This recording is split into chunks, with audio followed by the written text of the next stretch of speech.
La porte que j'ai ouverte par colère ne pouvait plus se refermer. C'est par cette image que commence tout. Une pièce étouffante, une poignée qui tourne, et l'air froid qui envahit la maison parce qu'on a laissé l'entrée ouverte au mauvais moment. Lina se souvient d'avoir senti ce courant avant même de savoir qu'elle avait tourné la poignée. La colère, d'abord comme une chaleur concentrée dans le creux de la gorge. Puis la décision, comme une main qui pousse. Et enfin, le silence soudain derrière elle, celui des choses qui n'existent plus comme avant. On l'avait poussée à ce geste, pas avec force, mais par une suite de petites humiliations qui, accumulées, avaient rouillé sa patience. Mireia, la belle-mère, ne frappait pas fort. Elle inscrivait au feutre fin des blessures minces et quotidiennes. Un commentaire sur sa façon de cuisiner, une remarque sur son habillement, comme si Lina venait d'un autre monde. Des sous-entendus à table quand Ezra ne défendait pas sa femme. Ce n'était jamais une gifle, mais une pluie mêlée de sarcasme, qui finit par creuser un lit dans lequel Lina se retrouvait à marcher chaque jour. Ezra, son mari, était l'ombre de quelqu'un qui hésitait à choisir un camp. Il aimait Lina d'une manière qui lui paraissait sincère, mais il avait grandi sous la haute main de sa mère.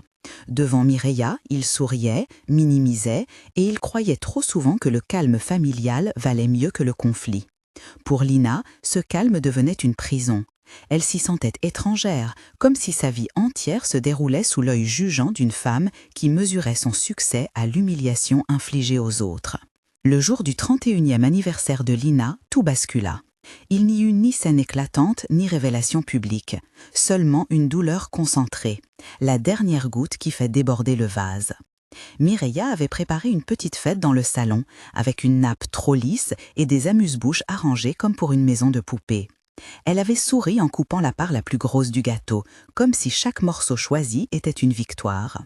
Puis, devant les invités, elle raconta une anecdote humiliant Lina. Une plaisanterie sur son passé, sur une maladresse, sur un mot maladroit prononcé des années plus tôt. Et acheva la scène par un rire qui pinça les lèvres d'Ezra, mais qu'il n'eut pas le courage de dissiper. Lina sentit la colère monter, pure et claire, comme un feu qui ne demande qu'à être alimenté. Elle eut envie de répondre, de dire tout ce qu'il avait rongé pendant des mois. Mais parler ce soir aurait signifié exposer Ezra à la tempête, et il n'était pas préparé. Alors la colère s'enferma en elle et prit une autre forme, une décision froide et précise. Si elle ne pouvait pas trouver la justice dans la maison, elle la chercherait ailleurs. Avant d'aller plus loin, je veux vous poser une question, et je vous demande d'y répondre dans les commentaires si cette histoire vous touche. Avez-vous déjà ressenti qu'une colère avait ouvert une porte dans votre vie? Racontez-le, parce que ce que ressent Lina n'est pas rare, c'est humain, et vos mots donneront de l'air à ceux qui regardent. Après cette fête, Lina sombra dans une nuit d'insomnie. Les reproches de Mireia tournoyaient dans sa tête comme des échos. Elle revoyait les petites humiliations, la façon dont on lui contestait la propreté du linge, la manière dont on jugeait sa façon de serrer les couverts, la moquerie déguisée en conseil. Chaque souvenir était une claque. Elle s'observait perdre des morceaux d'elle-même et la rage, au lieu de s'éteindre, s'épaississait. C'est Kalia qui apparut ensuite comme un trait de lumière ténue. Kalia était une amie d'enfance, une présence qui connaissait la colère de Lina sans la juger. Elle avait toujours été un peu en marge des réalités religieuses et sociales du quartier. Elle connaissait des gens, des chemins que Lina n'avait jamais empruntés. Un soir, tandis que Lina parlait à voix basse dans la cuisine, elle évoqua une solution, pas en ces mots exacts, mais dans l'essence.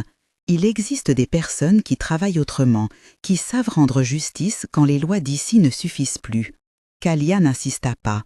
Elle sut le moment où la blessure était à vif et proposa un contact presque en passant. « Je peux te donner quelqu'un, dit-elle, comme on propose un vêtement réchauffant, sans bruit. » Il n'y avait ni promesse illusoire, ni réflexion morale, juste une proposition jetée comme un pont. Lina, qui avait gardé la recette des humiliations dans sa gorge, prit ce pont.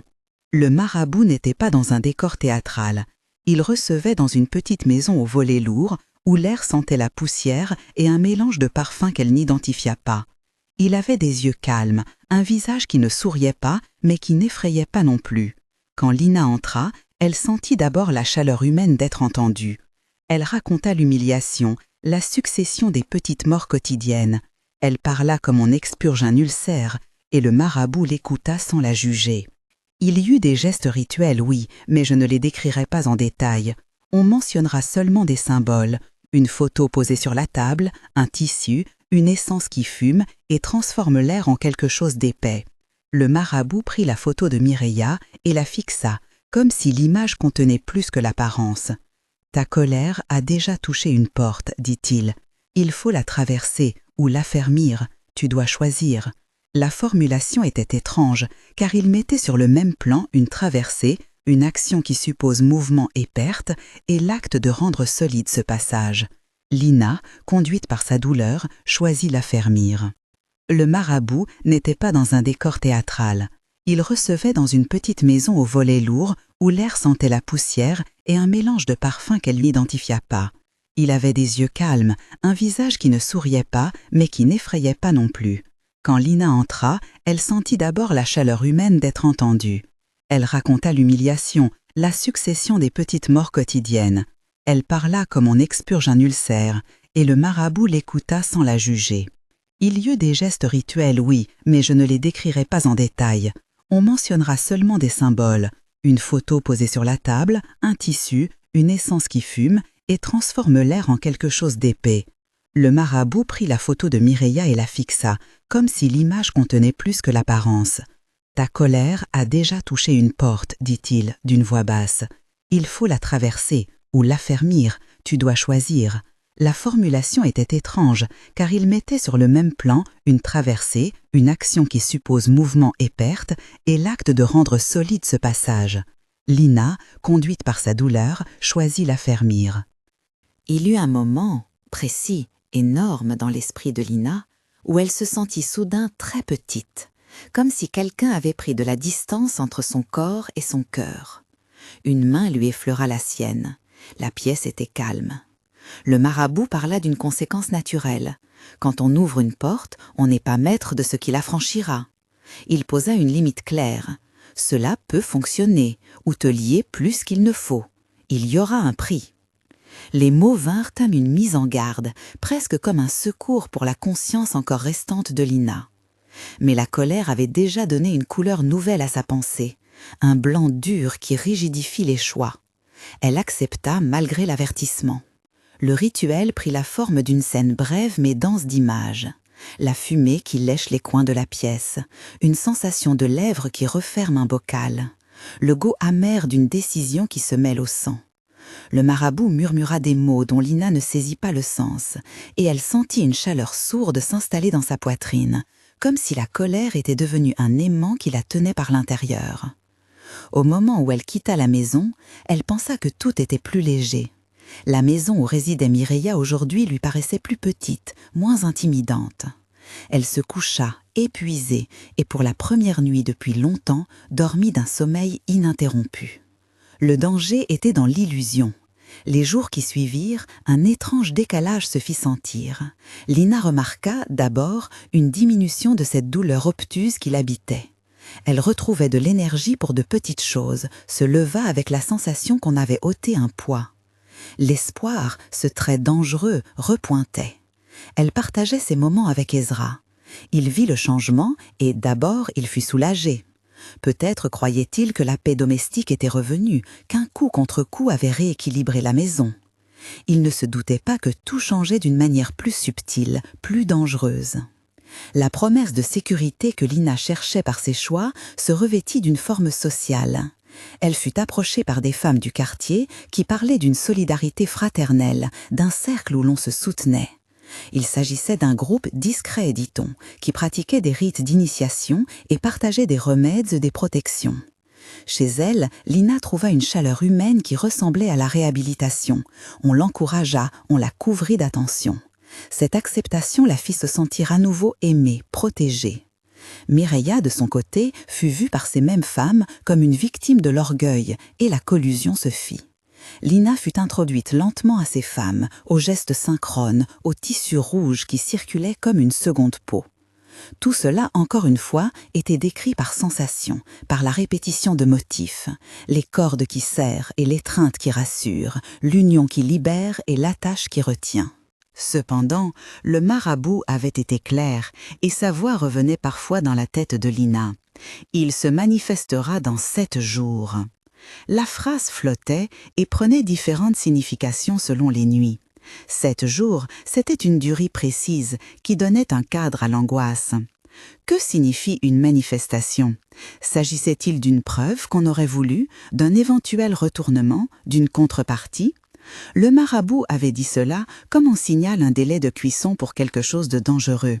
Lina choisit d'ignorer la peur latente comme elle avait choisi d'ignorer la morale. Elle voulait croire que la manifestation serait la preuve de son triomphe. 4 jours plus tard, la première fissure se montra sous la forme d'une fatigue extrême. Elle se réveilla un matin avec le goût du fer dans la bouche et ses jambes lui parurent lourdes, comme si elles avaient été immergées dans de la boue. Ezra, inquiet, la prit dans ses bras. Ce n'était pas une maladie spectaculaire, c'était une lente décrépitude, un voile qui s'étendait sur la clarté de ses pensées. Le médecin évoqua la surcharge de travail, le stress, la dépression. Mais l'explication médicale ne disait rien de la porte, et Lina sentait dans toutes ses fibres que quelque chose venait. Mireia observait ces signes avec une espèce de triomphalisme contenu, comme si la mécanique avait suivi son cours. Elle venait chez eux de plus en plus souvent, parfois avec un plat, parfois simplement pour veiller et glisser une phrase qui fouillait. « Vois-tu, tout revient à sa place », disait-elle, un sourire qui n'était pas tendre. Les mots coulaient, mais Lina entendait dans leur écho la présence d'un cercle plus large, la reconnaissance d'un système d'échange où les blessures se paient par d'autres blessures. Il y eut des jours où Lina sentit sa poitrine se serrer, empêchant l'air d'entrer. Les nuits étaient ponctuées de rêves fragmentés. Un couloir avec des portes entr'ouvertes, des voix qui chuchotaient Fensens, un nourrisson qu'on tenait loin d'elle. À chaque rêve, la peur grandissait et, avec elle, une culpabilité diffuse. Avait-elle, en voulant se défendre, réveillé quelque chose qui se nourrissait de douleur? Était-ce sa colère qui avait tiré la serrure? La question devenait lourde et mantra. J'ai ouvert une porte par colère, et maintenant? La dynamique familiale changea encore. Ezra, tiraillé, se trouvait dans un rôle qu'il n'avait jamais voulu, faire un choix. Un matin, il raconta à Lina qu'un praticien bienveillant, rencontré par hasard, lui avait parlé dans la rue et l'avait averti d'écouter sa femme, de ne pas répondre par les silences. Il était venu avec une carte et des phrases qui pesaient. « Prends soin d'elle », avait-il dit à Ezra, « et demande de l'aide si tu sens que c'est plus que du stress. » Ezra, qui jusque-là avait oscillé entre la protection de sa mère et la défense de sa femme, sentit une corde se tendre. Il prit la décision, timidement, maladroitement, de chercher une solution qui n'impliquait ni riposte ni secret. Mais c'était un déclencheur trop tardif pour ce qui avait été établi. Parfois, dans ces maisons, l'ennemi n'est pas un être identifié, mais une mécanique relationnelle qui transforme le geste de défense en lien d'esclavage. C'est ce que ressentit Lina lorsque, au 5e jour après le rituel, elle fut conviée à une réunion plus intime du cercle. On lui fit croire que c'était pour sceller sa protection. On chanta, on approcha un tissu rouge de sa peau, on murmura des paroles qui semblaient apaiser et unir. Elle se sentait partie d'un tout, enveloppée, aimée. Pourtant, dans le rythme de ces femmes, dans la synchronie des gestes, Lina chercha la clé qui justifierait sa tranquillité retrouvée et pressentit quelque chose d'autre, une réciprocité qui ne s'apparsemerait pas seulement en chaleur humaine, mais en dette. Les initiations prennent souvent la forme d'une acceptation. Tu appartiens désormais. On dit parfois que l'appartenance protège, et c'est vrai, à un prix. Lina sentit le prix comme une ombre au-dessus de sa tête, une rumeur. Elle n'en connaissait pas la nature exacte, mais la conscience du coût se présentait comme un terme mathématique. Pour obtenir, il faut donner. Le cercle se montrait généreux pourtant, et on la collait comme on colle un pansement sur une plaie. Elle crut guérir. Puis vint le 7e jour. On pourrait croire que la date sonne comme celle d'un miracle, comme si quelque chose allait s'éclairer enfin. Pour Lina, la veille du 7e jour se couvrit d'une sorte d'attente lourde, une détente qui n'était pas la liberté. Elle passa la journée à aider à la maison, tentant de banaliser, de ne pas laisser la peur gouverner. Mais la peur avait déjà tracé son sillon. Elle avait pris la forme d'une lourdeur dans la nuque, comme si quelqu'un appuyait une main invisible pour l'empêcher de tourner la tête. Le soir, après que Mireia eut quitté la maison avec un sourire triomphant et des mots qui semblaient bénins, Lina fut prise d'une douleur qui n'était pas physique, mais qui s'insinuait dans ses rondeurs d'âme. Elle pensa au marabout, à ces mots « Il se manifestera dans 7 jours ». Elle se rappela surtout la mise en garde qu'il avait glissée comme un avertissement. Si ta cible est protégée, cela peut se retourner. Si tu fais appel à des mains sans compte, prépare-toi à payer. Les mots avaient la force des choses prophétiques. On les entend et on ne peut plus faire comme si on ne savait pas. Lina s'enferma dans sa chambre. La maison d'un seul coup semblait étrangère. Les bruits habituels, l'eau qui coule, les volets qui claquent, devenaient des indices. Elle regarda la porte de sa chambre comme on regarde une autre surface du monde, un objet ordinaire qui pouvait se transformer en passage. Elle eut l'impression, très nette, d'avoir ouvert une porte qu'elle n'aurait pas dû. L'ouverture avait eu pour nom colère, et maintenant la serrure n'était plus qu'une blessure béante. Elle se tourna vers Ezra. Il dormait, la mâchoire contractée, rattrapée par l'épuisement. Elle voulait lui parler, mais les mots se cassaient sur sa gorge. Elle se sentait coupable et trahie, à la fois victime d'une mécanique familiale et auteur d'un choix qui risquait d'engloutir leur vie. La nuit s'étira, lourde, ponctuée d'étincelles de peur. Le matin du 7e jour, un silence inhabituel régnait sur la maison. Les voisins ne cliquetaient pas à leurs volets, la rue semblait retenue. Lina se leva, le cœur battant plus fort que d'habitude. Dans sa poitrine, la colère ne brûlait plus. Elle était désormais une porte laissée ouverte, et derrière elle, quelque chose se mouvait. Ce jour-là, des phénomènes minimes mais inquiétants commencèrent à se manifester. Une coupure d'électricité brève mais étrange. Des objets déplacés d'un coin à l'autre, comme si la maison avait réarrangé des pièces pour l'observer. Ezra décrivit à Lina une sensation de froid qui traversait les murs, et quand ils essayèrent d'en parler à voix haute, les mots devinrent maladroits.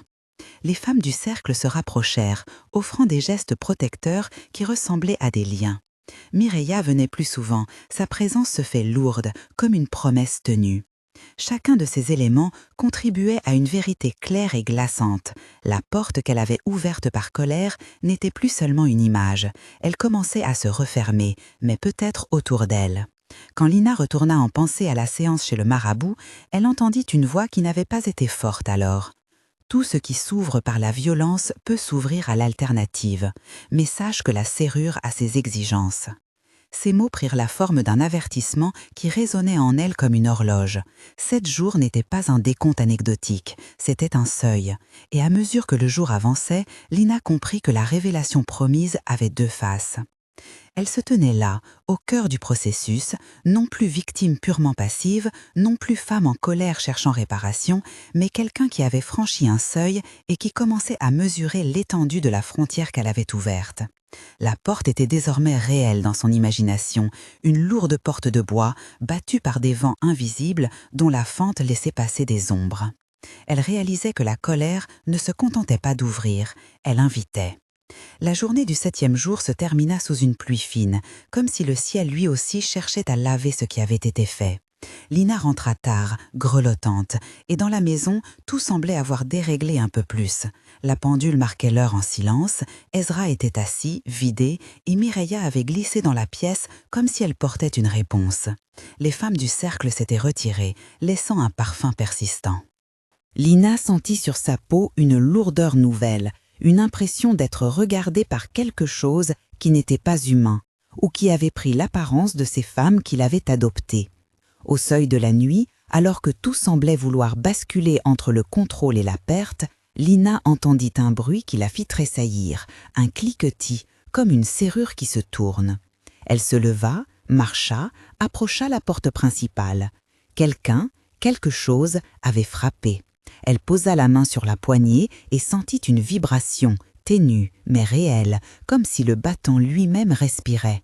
La porte qu'elle avait ouverte par colère avait désormais des mouvements propres. Le marabout avait parlé d'une manifestation. Elle la voyait. 7 jours et tout a changé. 7 jours et tout a changé. La maison cessa d'être seulement un lieu familier. Elle devint une machine à mémoire, un organisme qui respirait selon des règles qui n'étaient plus les siennes. Les ombres prenaient des allures de silhouettes quand la lumière déclinait. La tasse posée sur la table semblait parfois brûlante malgré la fraîcheur du matin. Lina vivait chaque instant comme un passage où quelque chose d'invisible mesurait sa présence. Elle n'osait plus laisser une fenêtre ouverte. La simple idée qu'une brise puisse franchir un seuil la faisait frissonner. Pourtant, au fond d'elle-même, vivait encore la conviction, ténue, maladroite, qu'elle avait obtenu ce qu'elle voulait, le sentiment d'être moins humiliée. C'était une victoire au prix d'une dette qu'elle n'avait pas su chiffrer. Peu après, vint la grossesse. Ce n'était pas voulu dans le sens d'un projet, mais le ventre qui s'arrondit apporta avec lui une image de réparation pour Lina. Elle s'accrochait à cette vie qui grandissait en elle comme à une preuve qu'une nouvelle histoire pouvait commencer. Les femmes du cercle parlèrent d'une bénédiction, d'une force retrouvée. Elle la prit en photo avec des tissus qui coloraient sa silhouette d'une lumière flatteresse. Ezra, d'abord prudent, se laissa entendrir. Il la regardait comme on regarde un miracle discret, avec crainte, avec un espoir timide. Pendant quelques semaines, la maison retomba dans une sorte de calme fragile. Lina sentit la colère reculer en un point étroit du cœur. Elle pensait naïvement que la porte qu'elle avait ouverte n'était plus qu'une offrande passée. Les premiers symptômes qui la tourmentèrent, la fatigue, l'appétit changeant, furent interprétés par tous comme les signes normaux d'une grossesse. Les praticiens consultés donnèrent des mots habiles, la famille offrit des attentions et le monde extérieur reprit son tour. Pourtant, dans la profondeur, quelque chose continuait de remuer. Des rêves répétitifs, une sensation sourde comme d'une corde tirée depuis l'intérieur. Lina notait ces choses au fond de sa tête, comme on dépose des pierres sur le chemin, en pensant qu'elles ne pèseront pas longtemps. Puis vinrent les petites ruptures, celles qui réparent le quotidien, mais creusent un fossé moral. Des nuits où un sanglot la surprenait sans qu'elle sache pourquoi, des prières prononcées en secret et aussitôt étouffées par une honte qu'elle n'aurait su nommer. Les femmes du cercle entouraient sa grossesse d'actes et de signes qui la rassuraient, mais qui, peu à peu, la rendaient dépendante. Elles la rappelaient aux réunions, à des offrandes symboliques. Elles la couvraient d'attentions qui avaient le goût d'une reconnaissance, mais qu'elle rendait conditionnelle. « Nous veillons, disait-elle, tant que tu honores le pacte. » Les mots n'étaient jamais formulés avec brutalité. Ils glissaient en riant, comme des aiguilles dans un tissu. Lina avait la naïveté de croire que l'appartenance rendait fort. Elle ne comprenait pas que c'était un tressage lent, une couture qui s'opérait avec ses propres fils. La maison changea d'odeur.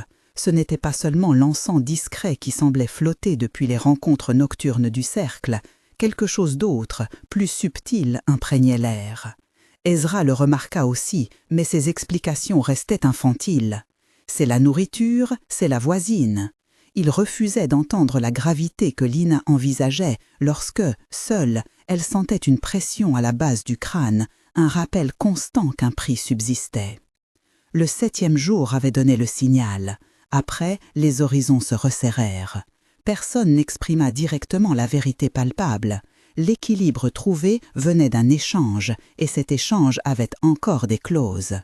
Lina, qui aimait pourtant croire aux compromis humains simples, commença à percevoir que la monnaie exigée n'était pas seulement matérielle. On lui parla d'offrandes symboliques, de présence facultative, de services rendus. Mais derrière ces formules, il y avait l'effacement progressif d'une liberté. Ses choix allaient désormais devoir correspondre à ce qui garantissait la protection reçue. Ezra, quant à lui, chercha des solutions pratiques. Un jour, en traversant le marché, il rencontra un homme que le destin mit sur son chemin. Un praticien discret, aux gestes mesurés, qui ne parlait pas avec la langue du cercle. L'homme prit le temps d'écouter, de regarder Ezra avec des yeux où se mêlaient la compassion et l'alerte. « Écoute ta femme, dit-il sans fioreture.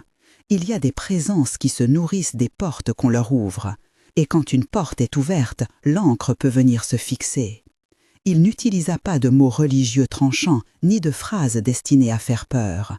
Il fit une recommandation simple. « Protège-toi. » Si tu sens que ta maison n'est plus sûre, éloigne-toi pour sauver ta vie. » Ezra fut ébranlé par ce conseil. C'était comme si l'homme lui avait tendu une petite clé et lui avait dit « Tu peux encore t'échapper ». Cette parole, reçue comme une sonnette d'alarme, fit ployer Ezra sous la honte et la peur. Il aimait Lina, il voyait sa grossesse, il voyait son visage ruisseler d'espoir, et il savait également que quelque chose était arrivé dont il ne savait mesurer la portée. Les liens maternels qui le retiennent à Mireia se déchiraient en lui. Il se sentit trahi sans savoir par qui. L'homme du marché n'avait pas donné d'explication complète, il avait seulement laissé l'option de la fuite ouverte. Ezra, dans la nuit qui suivit, prit la décision la plus douloureuse. Partir, non pour abandonner, mais pour tenter de se mettre hors de portée d'un danger qu'il pressentait sans l'appréhender. Il écrivit à Lina une lettre maladroite, expliqua qu'il devait s'éloigner pour chercher des réponses, de l'aide, et qu'il reviendrait s'il trouvait un moyen sûr. Ce qu'aucun des deux ne savait, c'est à quel point la blessure allait devenir vaste. La mère, Mireia, faillit dévoiler son triomphe sans rancœur apparente.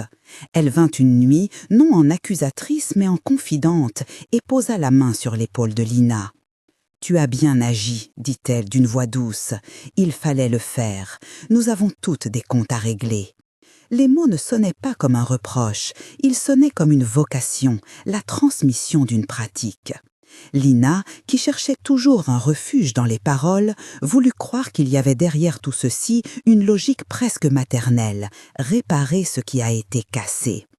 Pourtant, la vérité que Mireia porta comme on porte une confession finit par se frayer un chemin. Un soir, après une réunion du cercle où Lina avait été présentée comme celle qui s'était enfin levée, Mireia la prit à part.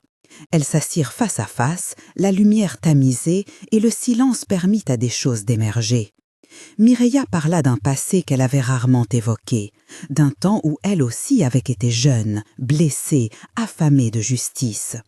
Elle raconta, avec une terreur retenue, qu'elle avait elle-même payé des prix qu'elle n'avait jamais avoués. Elle parlait sans se justifier, tout en ne se repentant pas vraiment. « Il y a des portes, dit-elle en regardant la main de Lina, et pour certaines, la serrure réclame un tribut. » Ses yeux avaient cette lueur de qui sait qu'un acte se transmet. Lina écouta, enserrée par une douleur roulée comme un caillot dans la gorge. Elle demanda, d'une voix que la fatigue rendit minime, « Quel tribut ?» Mireia hésita, puis prononça des mots que Lina n'aurait jamais cru entendre sortir de la bouche d'une mère. Parfois, le cercle exige une offrande. Parfois, ce n'est pas nous qui choisissons ce qui se donne. Il y a des règles anciennes. Ce qu'elle nomma offrande restait brut, imprécis. Mireia n'en fit pas une proclamation sanglante, mais la signification était claire comme une fenêtre cassée. Lina sentit la pièce se dérober sous ses pieds. Ce qui suivit fut davantage une suite de pertes silencieuses qu'un moment unique de violence. L'enfant naquit dans une chambre où régnait la même ambiguïté que tout le reste. On célébrait la vie, mais la joie était gauchie, comme un gâteau trop sucré.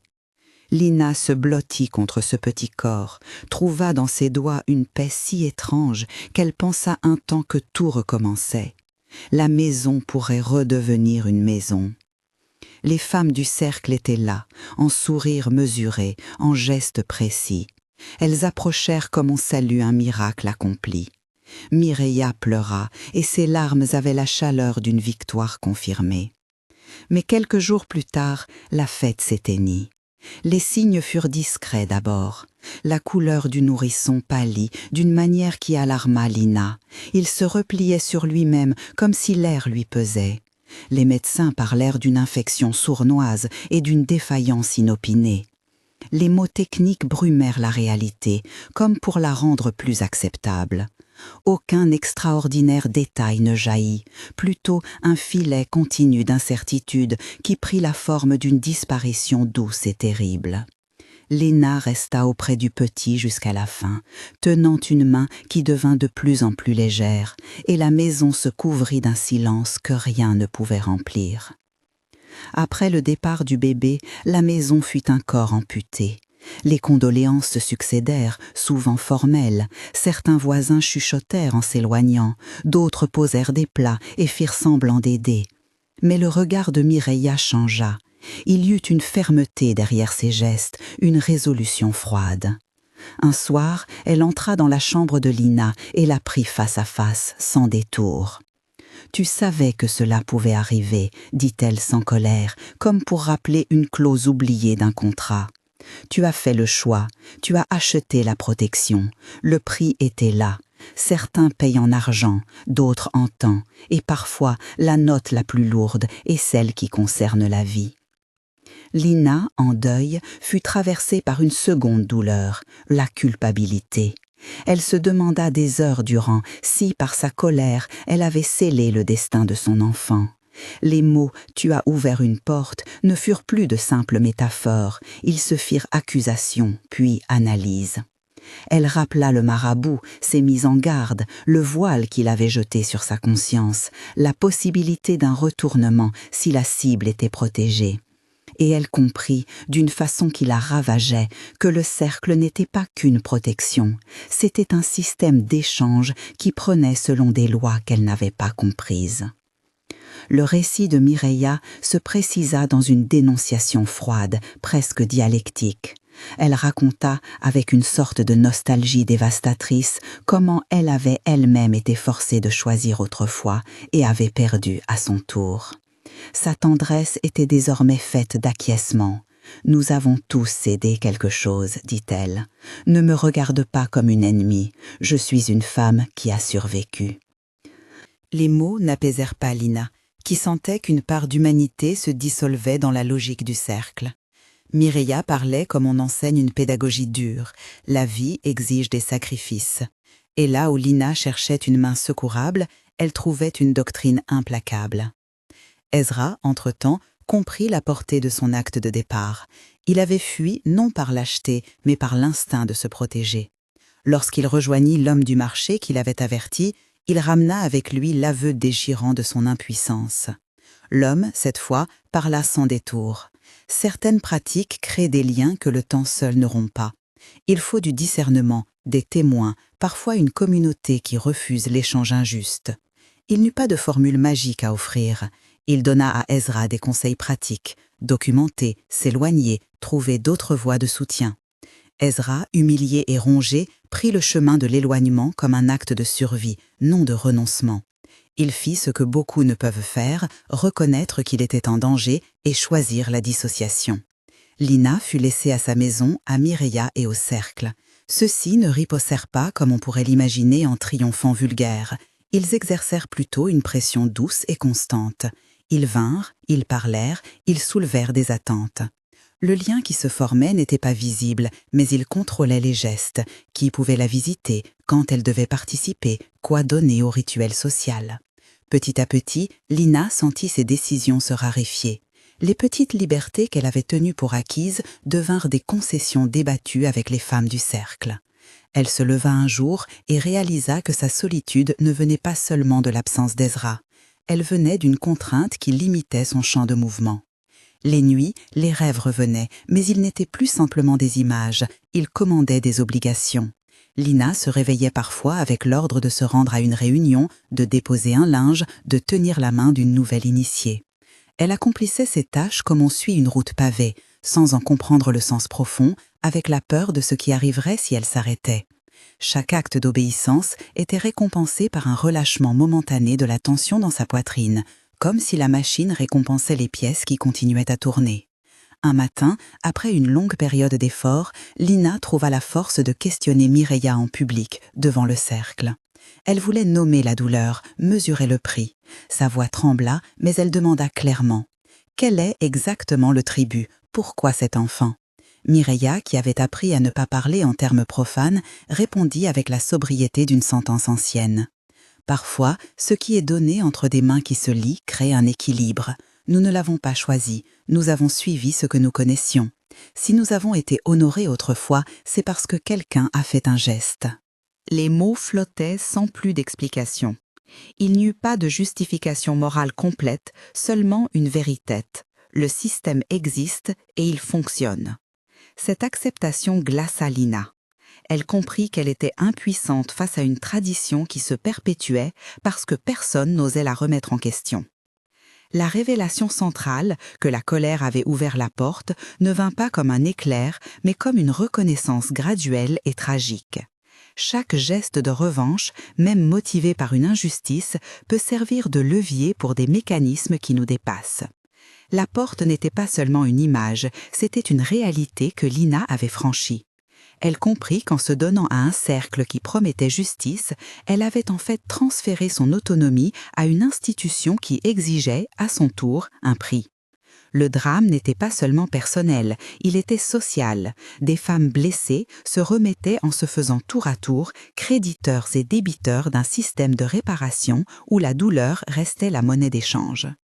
Les semaines qui suivirent furent un apprentissage amer. Lina apprit la solitude de l'impubliable. Elle n'osait plus parler d'Ezra ni demander de l'aide. Elle savait en son fort intérieur que toute confession pouvait être retournée en preuve de culpabilité. Elle chercha parfois la prière, des mots appris dans son enfance, mais même ses gestes lui semblaient fragiles face à la structure qui la tenait. Elle pensa aux nombreuses façons dont la colère, au lieu d'être un signal, était devenue un outil. Elle pensa au visage de celle qui avait trouvé dans la violence symbolique un moyen de survie, et comprit que la répartition de la douleur n'allait pas s'effacer en un geste. Là où certains auraient voulu un acte héroïque, une rupture nette, un déchirage, la réalité imposa une lenteur cruelle. Lina dut apprendre à se tenir dans cette contradiction. Elle aimait Ezra, regretterait sans doute pour le reste de sa vie l'absence de son mari et porterait à jamais la cicatrice de la perte. Mais elle ne fut pas seulement victime, elle était aussi celui qui avait franchi la porte. La lucidité vint au prix d'une humiliation, accepter que l'on n'est pas seulement subi, mais aussi auteur, parfois, de son propre destin. La dernière scène entre Lina et Mireia fut sans drame spectaculaire. Elles se trouvèrent une dernière fois, seules, pendant l'aube, et Mireia parla comme une femme qui a connu la peur. « Nous avons chacune nos plaies, dit-elle. Je n'ai pas voulu que tu vives cette perte, mais la logique a fait son œuvre. » Lina, épuisée, répondit d'une voix sans colère, seulement de la fatigue. La colère a ouvert la porte, c'est cela la révélation. Mireia la regarda et quelque chose comme une compréhension passa entre elles, sans pardon prononcé, mais avec la reconnaissance d'une vérité partagée. La violence engendre des chemins qui dépassent ceux qui les empruntent. Le cercle continua, discret, 9 fois habile. Certains voisins tournèrent la page ou firent comme si. D'autres, à l'intérieur, s'auto-justifièrent. Lina demeura une figure ambivalente, à la fois celle qui a tenté de se défendre et celle qui a payé une note inouïe. La maison garda ses cicatrices, et la porte, celle-là même qu'elle avait ouverte par colère, resta entrebâillée, non plus comme une opportunité, mais comme un rappel. Parfois, elle croyait entendre, dans le silence du soir, le cliquetis d'une serrure qui se tourne encore, comme si la possibilité d'ouvrir demeurait toujours présente pour d'autres doigts impatients. Quand, des mois plus tard, Lina tenta de reconstruire un peu de normalité, elle prit l'habitude d'ouvrir moins vite les portes. Elle prit aussi la décision, douloureuse et lente, de chercher des voies différentes. Des personnes qui parlent de réparation sans échange de vie. Des communautés qui offrent écoute sans prix occulte. Ce chemin fut long et semé d'embûches. Il était peu spectaculaire, mais il existait. Elle apprit à nommer sa colère sans la transformer immédiatement en action irréversible. Elle s'efforça de la transformer en parole, en demande d'aide. Ce n'était pas toujours possible, et des jours revenaient où la peur de la réapparition d'un geste ancien la paralysait. Mais lentement, la porte qu'elle avait ouverte cessa d'être la seule issue de son histoire. La révélation incroyable de cette porte avait plusieurs facettes. La première était la constatation crue que la colère peut être une force qui ouvre des passages, certains bénéfiques, d'autres destructeurs. La seconde était l'aveu que la revanche, même quand elle semble légitime, peut se transformer en liaison contraignante.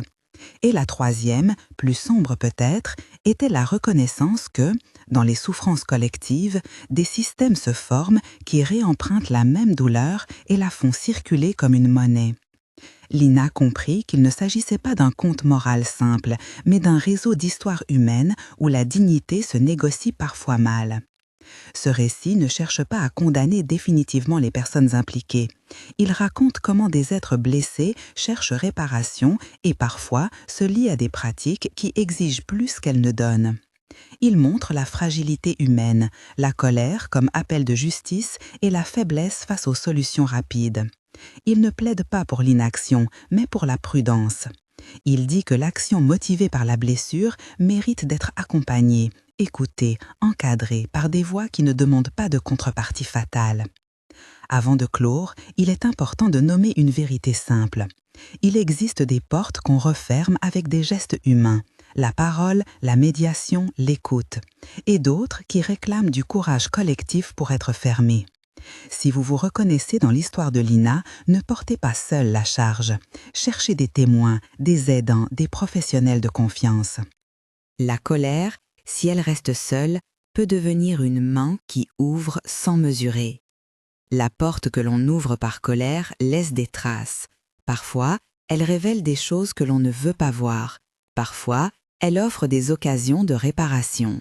Mais lorsque la porte ouvre sur des ténèbres contractuelles, lorsque la protection devient lien, il faut alerter, rechercher de l'aide, ne pas se contenter des solutions qui exigent un tribut inhumain. L'histoire de Lina n'offre pas de fin heureuse facile. Elle offre un avertissement et une demande d'attention. Ne combattez pas le mal par le même mal, car vous pourriez ouvrir des portes que vous ne pourrez refermer. Si cette histoire vous a touché, laissez un commentaire pour partager vos impressions ou vos expériences. Si vous pensez qu'elle peut aider quelqu'un, partagez la vidéo. Et si vous souhaitez recevoir d'autres récits qui interrogent la foi, la colère et la responsabilité, abonnez-vous pour ne pas manquer la prochaine histoire.